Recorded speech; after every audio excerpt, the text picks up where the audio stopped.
Good morning! I arrived in Romania.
I am currently staying in a shelter, which is why you might hear some barking, because I am really in the center of the shelter. So if the dogs are barking, you really will hear it. I am staying in the shelter because I obviously want to work somewhere. So what I'm doing in the shelter is basically cleaning and cuddling and working with the dogs, letting them out, and just to take care of the dogs. Now, initially, my plan was to count dogs from the moment that I crossed the border from Romania to the shelter.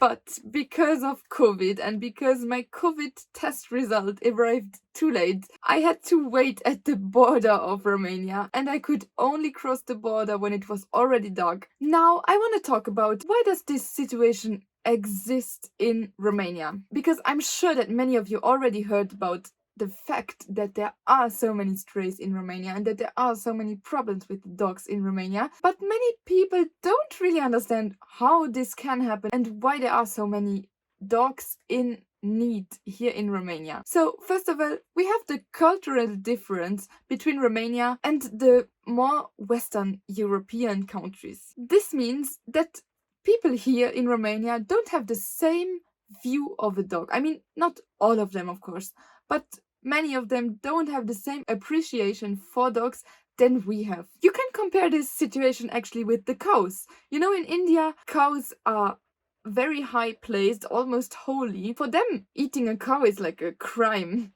Meanwhile, we are eating cows because in our culture it is normal to eat a cow. It is the same thing here in Romania with the dogs. We in Western Europe see a dog really only as a pet, but here they grow up seeing dogs all the time on the street, so for them it's normal to see them on the street. Which also means that they don't see it as a problem or as something they should solve. Then also, of course, we have the money difference. It is known that Romania is not one of the richer countries in Europe. Many Romanians barely have enough money to actually care for themselves, so it is not possible for them to properly care for a dog. Castrations are really not a priority. But what happens if they don't castrate their own dogs?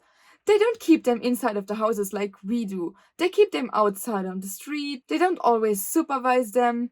And what happens, of course, is that if a female gets in heat, it gets pregnant. But they don't want puppies and they don't want to take care of puppies or take care of finding an owner or giving them vaccines or whatever. So the easiest way for them is to just abandon them. I'm pretty sure that many Romanians don't even know that the puppy dumped on the street has very few chances to survive. They see so many dogs on the street that they don't even think about this option. Then of course, even if one of the dogs that they dump on the street survives, it will be more of a problem for Romania because this puppy will grow and will be able to have puppies on his own. So it's kind of a circle that never ends. So now you might think, okay, the people might not have enough money, but why don't the authorities are acting? Well, I think it's the same thing actually. They have so many other problems here in Romania to solve first that the dog problem is kind of push in the background. Also, in Western Europe, it is easy to take care. If there is one dog on the street, almost everyone sees this dog, goes there, catches it, tries to find an owner. But here it's not the same thing. Here are so many dogs on the street that it is just impossible to take all of them and to rehome all of them or to find a solution for all of them. So they don't have enough solutions for the number of dogs here in Romania. So now you might think, okay, this doesn't sound good. What does she do there? So why did I choose to come here and to do this castration project? Well, I've been an animal lover since ever. I have adopted my first dog, which was from Spain, and ever since I have had this idea of visiting one of these countries, visiting shelters, to get to know this whole situation better. But it was only when I adopted Nakila that I actually got in contact with a woman from a shelter in Romania. And that was where it all started. We stayed in contact, I started to help her with making adoptions, I started fostering myself, but you know, it is a never-ending story. You will never be able to rehome all of the dogs. And so many great dogs unfortunately have to die in the shelter. So it's kind of saddening and frustrating because you're fighting against water almost. Like you're pushing it back, but it continues to come towards you. Then the other thing is that rehoming Romanian dogs is not that easy. Romanian dogs do have a special character. They developed strategies to survive on the street, which is not the same thing than a breed that has been bred over time so that the best characters and the easiest characters continue to survive. A dog from the street has different characteristics and has developed different ways to react to strangers, to stranger dog. They have learned to protect their territory. So many organizations try to rehome every dog that is in a shelter in Romania, but unfortunately this leads to many problems because many people are not able to take care of a Romanian dog properly. Romanian dogs are often misunderstood because they are compared to bred dog, which you can simply not. And I want to change this. I want people from Western Europe to understand Romanian dogs so that they can handle a dog if they want to adopt one, or just simply acknowledge that they should adopt another dog and not from Romania. How am I going to do this, and what are the plans for the next weeks? First of all, I will show you some dogs that are here, show you their character, show you why they have different kind of ways to react. Then further, I want to find stray dogs, to feed them, to become friends with them, so I can show you how they behave on the street, how they interact with each other,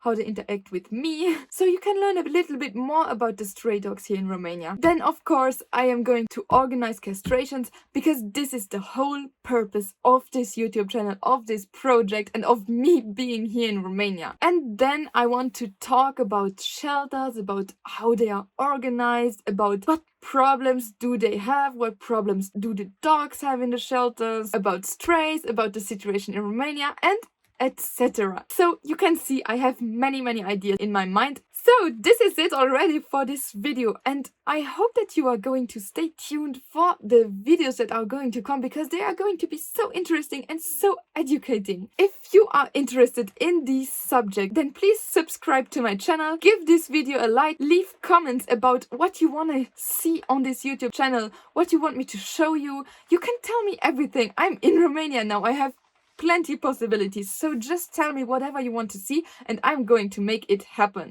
Thank you so much and see you next time.